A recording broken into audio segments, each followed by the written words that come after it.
আমরা সারা বাংলাদেশের বেসরকারি যত প্রতিষ্ঠান আছে, বাংলাদেশে অসংখ্য কামেল মাদ্রাসা, অসংখ্য ফাজেল মাদ্রাসা, দাখিল মাদ্রাসা, নন এমপিওভুক্ত সকলে আমরা আন্দোলনের সাথে জড়িত আছি এই জন্যই যে আমরা জানি যে education is the harmonious development of body, mind and soul.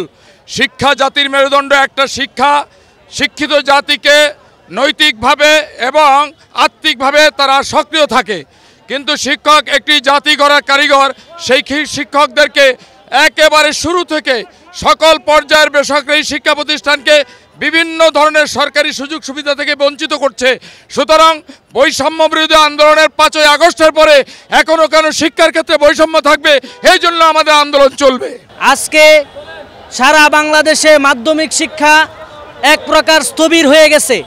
আমাদের কর্মবিরতি চলছে আজকে 4র্থ দিনের মতো।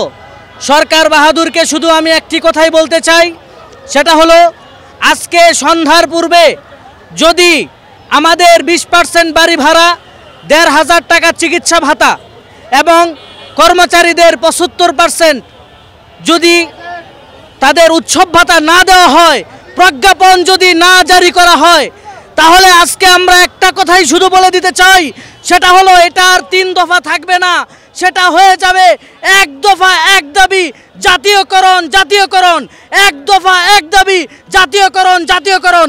যদি জাতীয়করণের ক্ষেত্রে কোনো শিক্ষকদের উপরে একটা ফুলের টুকা দেওয়া হয়, তাহলে আমরা শিক্ষা উপদেষ্টা, অর্থ উপদেষ্টার পদত্যাগের দাবিতে আমরা রাজপথে নামতে বাধ্য হব ইনশাআল্লাহ।